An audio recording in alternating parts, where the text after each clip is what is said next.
Olá, querido irmão, querida irmã. Este é o programa Tesouro da Igreja e eu, Luiz Carlos, juntamente com você, estamos aqui estudando sobre o nosso Catecismo da Igreja Católica.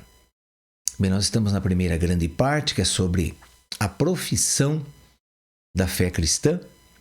Estamos nos símbolos da fé, que chama-se segunda seção. Estamos no segundo capítulo, que tem como título Jesus Cristo, Filho do Deus Único.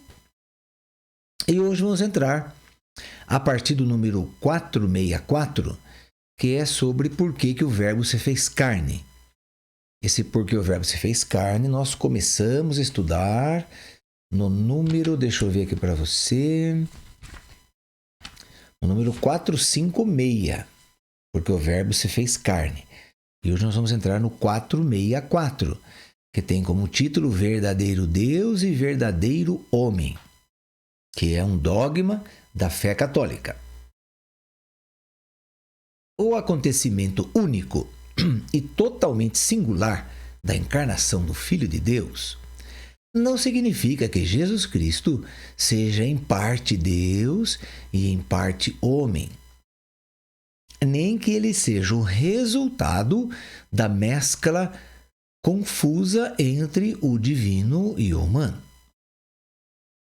Ele se fez verdadeiramente homem, permanecendo verdadeiro Deus. Então, Jesus Cristo é verdadeiro Deus e verdadeiro homem. Esta verdade de fé, a Igreja teve que defendê-la e clarificá-la no decurso dos primeiros séculos diante das heresias que a falsificavam. Então, você sabe, no comecinho da nossa igreja, quando a doutrina, Jesus trouxe a doutrina, sim, é verdade. Tudo que nós sabemos foi o que Jesus trouxe. Então, ele que veio revelar, ele que veio trazer a boa nova. Tudo que se dá daí para frente, de quando Jesus falou tudo o que ele falou, depois ele morreu, ressuscitou e foi embora, muito bem, ascendeu aos céus, aonde ele está. Muito bem, então aí sim, aí a igreja que ficou aqui, a igreja nascente, né, que Jesus instituiu essa igreja, então a igreja teve que recorrer a estudos, ao que Jesus falou, as palavras dele, foram escrevendo o evangelho, então tem aí 4 narradores de evangelhos. Então, foram lembrando, o Espírito Santo foi ajudando eles a lembrarem tudo que Jesus fez, falou, deixou de testemunho, deixou de promessa. E então agora, ele dá também toda a sabedoria do Espírito para que a Igreja Católica, então a Igreja nascente, ela vá chegando a estas conclusões e tirando todas as dúvidas que o povo tinha, negando essas heresias que estavam surgindo e falsificando as coisas corretas, as coisas certas. Então, a igreja, como ela é a defensora da fé, ela é o depositum fidei, é o depósito da fé. Então, ela não pode errar em questão de doutrina e de moral também não. Mas aqui estamos falando de doutrina, não estamos falando de moral, não é? Então, em questão de doutrina, a igreja não pode errar. Ela não pode ensinar alguma coisa errada. Então, ela tem que corrigir os erros que estão surgindo e declarar a verdade segundo o que Jesus trouxe. Ok? Então, Jesus falava que ele era o Filho do Homem. Então, por isso que a igreja, claro, vai falar que Jesus era verdadeiramente Deus, porque veio de Deus, é Filho de Deus, e é verdadeiramente homem, porque veio da carne também. Por isso que ele fala que ele é Filho do Homem. Então, ele é 100% humano e 100% divino. Não é 50 de cada, não. Ele não é metade humano e metade divino. Isso seria uma aberração. Ok? E a doutrina que Jesus trouxe não comporta nenhuma aberração. Então vamos lá. As primeiras heresias, mais do que a divindade de Cristo, negaram a sua humanidade verdadeira. Então, muitas heresias negaram mais a humanidade de Cristo do que a própria divindade dele, né? Poderia ser o contrário, não é? Mas olha que interessante. Então, negavam mais a humanidade, aceitavam mais a divindade de Cristo do que a humanidade. Olha que coisa interessante. O docetismo gnóstico, por exemplo, né? Docetismo gnóstico. Quer dizer, o que é uma gnose? Gnose são as pessoas que falam que têm um conhecimento superior a todos os outros, que eles receberam em revelações, etc. E que então, eles têm esse conhecimento profundo dos mistérios das coisas do mundo, das coisas divinas, etc. Então são gnoses. São pessoas gnósticas que acham que estão acima dos outros. Docetismo. O que é docetismo? Bom, dokesis, em grego, quer dizer aparência. Aparência. Então, o que os docetistas pregavam? Os docetistas pregavam que Jesus, na verdade, ele parecia que ele era homem, mas não era. Ele tinha assim uma imagem que faz de conta. Não era homem, não, era só Deus. Entende? Então, eles negavam a humanidade de Jesus. Isso é docetismo gnóstico. Bem, desde os tempos apostólicos, quer dizer, desde o tempo dos apóstolos, a fé cristã insistiu na verdadeira encarnação de Filho de Deus que veio na carne. Isso está muito explícito na primeira carta de João, capítulo 4, versículo 2 a 3. Vai dizer ali que o Filho de Deus veio na carne, se tornou homem. Então, mas desde o século III, veja que o século III, ele começa no ano 201 e vai até o ano 299, ok? Então, ou seja, até o ano 300, então, vamos dizer assim. Aí é o século III, ok? Então, 201 a 300. Desde o século III, a igreja teve que afirmar contra um tal de Paulo de Samósata, em um concílio reunido em Antioquia, que Jesus Cristo é Filho de Deus por natureza e não por adoção. Porque muitas heresias também diziam que Jesus Cristo era um filho adotivo, não era um filho legítimo. Foi adotado porque ele veio cumprir uma missão aqui na Terra, então ele foi adotado como filho, mas ele não era filho. Então veja, muitas heresias foram surgindo aí. Mas eu vejo hoje, eu sei que no tempo deles foi muito difícil combater essas heresias, mas combateram com toda a força e graça do Espírito Santo e venceram. Mas eu depois de mais de 2000 anos, o que eu vejo? Que as heresias ajudaram muito a igreja. Para a igreja, então, declarar as verdades de fé que nós temos, que é o nosso depósito. É o nosso depósito da fé. A nossa doutrina, nossa santa doutrina. Então, as heresias já ajudaram, sim. Porque daí os homens tiveram que pensar, né? Os apóstolos, os mestres, no caso aí o magistério da igreja, que é o corpo docente da igreja. Então tiveram que se colocar em estudos, em oração, em pesquisas, para poderem declarar essas coisas maravilhosas sobre Jesus Cristo. Vamos lá. Então, o primeiro concílio ecumênico de Nicéia, em 325, já no século IV, então, confessou no seu credo que o Filho de Deus é gerado, não é criado. Outra coisa interessante também. O Filho de Deus, que é a segunda pessoa da Santíssima Trindade, porque você sabe, né? O nosso Deus, ele é um só Deus, composto por 3 pessoas divinas.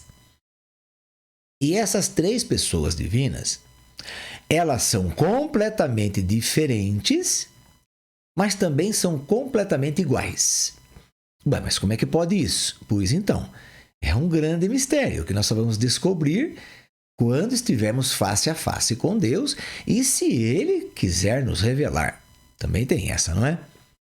Eu não preciso que Deus revele nada para mim, porque eu já A fé que eu tenho nele, não precisa de explicação nenhuma, já está, para mim está ótimo. Se ele quiser se revelar depois para mim, se eu merecer isso, se for capaz disso, então, amém, aleluia, maravilha, vou conhecer esse Deus mais ainda. Mas eu digo assim, eu quero dizer que não é necessário, porque eu já acredito nesse Deus e vivo esse Deus e eu sei que ele é tudo. Então, eu não preciso de nenhuma revelação especial. Mas vamos dizer assim, que existe esse mistério na Santíssima Trindade. São 3 pessoas totalmente diferentes, porque uma é o Pai. A primeira pessoa é o Pai. A segunda pessoa é o Filho. Agora, esse Filho, ele não é nascido, ele é gerado. É diferente. Agora, ele vem por uma geração divina. Não é uma geração humana. A geração humana, então, a mulher gera o filho dentro dela e depois ele nasce. Vamos dizer que essa segunda pessoa da Santíssima Trindade, ele já é gerado como Deus, ele não precisa nascer, não tem importância ele nascer, porque ele já é gerado como Deus eternamente. Ele é gerado como filho desse Deus. Esqueci de colocar a palavra filho, né? Então ele é gerado como filho eternamente. Então não tem nem sentido dizer que esse filho vai nascer. Porque o pai não, a geração divina não é como a geração humana, que são alguns meses. Então a geração divina deve ser uma geração eterna, porque a igreja diz que a geração é eterna. E se a igreja diz que a geração é eterna, não é de 9 meses, ou de 1 ano, de 2 anos, então nós temos que entender isso e aceitar isso. Que assim é. É a geração, esse pai, ele é pai desde que ele começou a gerar o filho. Bem, quando é que esse pai, o Pai do céu, começou a gerar o filho? Não tem começo, porque é eterno. Veja, uma geração eterna é uma geração que não tem começo e não tem fim. Por isso que chama-se eterna. Então o pai sempre foi pai? Sim, porque ele sempre gerou filho. Então o filho que é gerado por esse pai, ele sempre foi filho? Sim, ele sempre foi filho porque eternamente, desde sempre, o pai o gera como filho. Então os dois são eternos, muito bem. E o Espírito Santo, que é uma outra pessoa, né? A terceira pessoa. Porque veja, o filho, que eu estava falando aqui do filho e do pai, o filho nunca vai ser o pai e o pai nunca vai ser o filho. Então por isso que eles são diferentes, são pessoas diferentes. Um é o pai com personalidade própria, o filho é o filho com personalidade própria, quer dizer, ele é uma pessoa. Que é personalidade? Uma pessoa. E o Espírito Santo também é uma pessoa porque tem personalidade própria, que é diferente da personalidade do filho e diferente da personalidade do pai. Então os 3 são completamente diferentes. Sim, são. Mas ao mesmo tempo são iguais? Sim, são. Por quê que eles são iguais? Se eu já entendi por que são diferentes, por que eles são iguais agora? Porque eles formam uma única divindade. Esse é o grande mistério da fé católica. Grande, grande, grande mistério da fé católica. O nosso Deus é uno e trino. São 3 pessoas num só Deus. É um só Deus em 3 pessoas. Quer dizer, como é que eu vou entender isso? Bem, eu não vou entender isso. Não dá para eu entender isso. E também não é possível que eu entenda isso porque eu sou apenas um ser humano. Com uma capacidade, uma inteligência cognitiva limitada. Então não dá para entender essas coisas, não dá, mas a igreja afirma isso, sim. E eu tenho que acreditar? Sim, eu tenho que acreditar como católico, acreditar porque é dogma. A igreja dogmatizou. Mas o que é dogmatizar? Depois é chegar à conclusão dessas coisas que nós não entendemos, nem eles entendem, ninguém entende, nem o Papa entende, ninguém entende. Então, depois de chegar a essas conclusões, eles dogmatizam, quer dizer, eles colocam como verdade de fé, porque mesmo sem entender, nós aceitamos. E isso então é um dogma, uma verdade de fé, que se eu não acreditar como católico, eu estou em pecado mortal. Então, se você tem alguma dúvida, meu querido irmão, minha querida irmã, com qualquer dogma da Igreja Católica, qualquer um, então você deve recorrer ao sacerdote com urgência, procurar um professor de teologia. Se você quiser escrever para mim, está à disposição meu e-mail. Meu e-mail é luiz, com Z, né? luiz.rossini@yahoo.com.br. Então tá aí, o que você quiser perguntar, estamos à sua disposição. Se eu não souber, claro, a gente não sabe todas as coisas, é impossível um teólogo saber tudo, mas nós vamos procurar e daí responde, não é? Mas vamos lá. Então, estamos vendo aqui que no primeiro concílio de Nicéia, em 325, confessou no seu credo que o Filho de Deus é gerado e não criado. Outra coisa que ele confessou, que ele é consubstancial ao Pai, quer dizer, da mesma substância. Então, tem uma palavra grega, é homoousios. Homoousios é da mesma substância. Veja que existem palavras, né, que a igreja teve até que criar palavras no grego aí para a gente poder entender, né? Homoousios, bem, homoousios não é uma palavra criada, mas veja bem, ela é usada para explicar Deus. Homoousios, mesma natureza, da mesma substância, da mesma essência. Homoousios. Nós usamos a palavra homo hoje para falar dos homossexuais, que são pessoas do mesmo sexo, né? Então, homossexuais, mesmo sexo.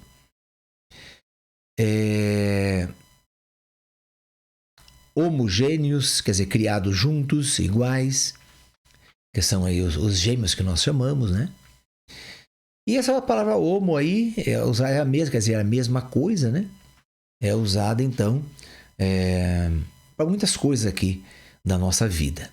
Mas, então, a igreja conseguiu pegar essa palavra e usar para Deus, para explicar que é a mesma essência. Então, o Pai tem a mesma essência que o Filho, e que tem a mesma essência que o Espírito, e o Espírito tem a mesma essência do Pai e do Filho. Então, os três são consubstanciais, quer dizer, eles pertencem à mesma substância, eles têm a mesma essência. Que essência que é essa? É a essência divina, substância divina, que nós não conhecemos, nós não sabemos como é isso, mas aí que está, é a mesma substância, então é o mesmo Deus, mesmo e único Deus. Embora são três pessoas e totalmente diferentes, mas formam um único Deus porque os três têm a mesma substância. Ao Pai, então vamos lá, assim, ok. Que esse filho é gerado, não criado, consubstancial ao Pai. E condenou Ário, que afirmava que o Filho de Deus veio do nada e que ele seria de uma substância diferente da substância do Pai. Ok? Então, aí está.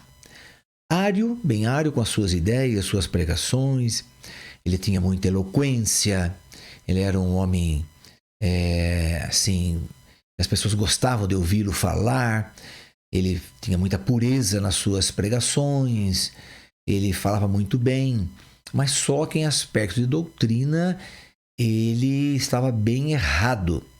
Ele explicava as coisas do jeito da cabeça dele, que ele entendia, não do jeito que a igreja ensinava.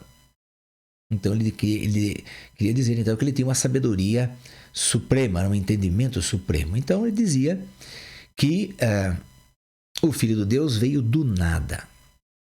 Bem, quem que foi criado do nada? Nós. O universo foi criado do nada. Por quê? Porque não existia. Aí que está. O Filho existe desde que existe o Pai. O Pai existe desde que existe o Filho e o Espírito. O Espírito existe desde que existe o Filho e o Pai. Então, desde sempre os três estão juntos. Aí você pergunta para mim, Luiz Carlos, mas quem criou esses três aí? Aí que está o grande mistério. Quem criou Deus? Não é verdade? Quem fez Deus? Então, de onde veio esse Deus? Bem, isso aí então não tem resposta. De jeito nenhum. Ninguém sabe disso. Absolutamente. Absolutamente. Então vamos ver o que a gente consegue. Vamos nos entreter com o que a gente consegue entender, não é? Não com o que a gente não consegue entender e não tem nem explicação. Então vamos lá. Ario, então, dizia que o Filho de Deus veio do nada. Quem veio do nada, então, estava dizendo, somos nós. Nós somos criados do nada. Por isso que somos criaturas. Porque fomos criados a partir do nada. A partir de um sonho do Pai. De um desejo do Pai. Do amor do Pai. Nós somos criados daí. Mas nós não existíamos. Ok? Isso é bom a gente entender. Nós não existíamos. Então, quando passamos a existir, sim, então viemos do nada. Isso é criatura. Já os três, aí como eu estava dizendo, não são criaturas. O Filho não é criado. Aí que está a grande diferença. Então, vamos lá. Então, Ario dizia que o Filho de Deus veio do nada e que ele seria de uma substância diferente da do Pai. Bom, então já foi resolvido isso. Nestório. Quem que era Nestório, né? Uma outra pessoa importante na igreja também. Ele via em Cristo uma pessoa humana unida à pessoa divina do Filho de Deus. Então, uma pessoa humana unida a uma pessoa divina. Duas pessoas em Cristo. É possível isso, irmão ou irmã? Já vimos que são duas naturezas. Então, o Verbo de Deus, que é Deus, ele se encarnou, adquiriu carne humana, mas não deixou de ser Deus. Bom, isso nós já estudamos aí no último programa nosso, sobre a encarnação. Já estudamos isso. Agora, dizer que ele tem duas personalidades, duas pessoas, vamos ver o que aparece por aqui, não é? Vamos lá. Diante disso, diante dessa heresia, São Cirilo de Alexandria, lá no século III, comecinho da igreja também, junto com o terceiro concílio ecumênico em Éfeso, que foi em 431, confessaram. Então, São Cirilo confessava juntamente com o concílio que confessou depois, não é? Mas São Cirilo já ensinava e defendia essa ideia de que o Verbo, unindo a si na sua pessoa uma carne animada por uma alma racional, se tornou homem. Então vou ler novamente. O Verbo, quem que é o Verbo? Filho de Deus, segunda pessoa da Santíssima Trindade. Então, é Deus, sim, é Deus, segunda pessoa, que é o Verbo, que é o Filho. Vamos entender que o Verbo e o Filho é a mesma coisa, é a mesma pessoa. Este Verbo, unindo a si, na sua pessoa, na sua personalidade, uma carne animada, uma carne animada por uma alma racional, se tornou homem. A humanidade de Cristo não tem outro sujeito senão a pessoa divina do Filho de Deus, que a assumiu e a fez desde a sua concepção. Por isso, o Concílio de Éfeso proclamou em 431, no século V, que Maria se tornou de verdade mãe de Deus. Por quê? Porque ela concebeu humanamente o Filho de Deus no seu seio. Então, se ela concebeu o Filho de Deus, e esse Filho de Deus nasceu de Maria, então Maria é mãe de Deus. Não temos como duvidar disso.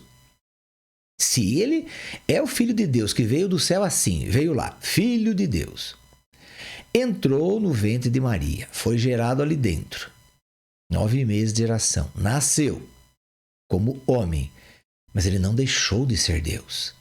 Então, quando Maria dá a luz a Cristo, a Jesus, dá a luz ao homem, Jesus Cristo, então a pessoa divina está junto dele. Então, ela é filha, melhor dizendo, ela é mãe do filho humano e divino de Deus. Porque quem que é o pai dessa criança? Não foi José. Foi o Espírito Santo. E o Espírito Santo é Deus. Se o Espírito Santo é Deus e ele que é o que trouxe a semente divina, que é o sêmen divino, que é o Filho, e colocou no ventre de Nossa Senhora, então Nossa Senhora, evidentemente, que é mãe daquela criança que nasce como homem, como Deus. Então, por isso que ela tem esse título maravilhoso de Mãe de Deus, Theotokos, que é o nome dela. Mãe de Deus, em grego. Bem,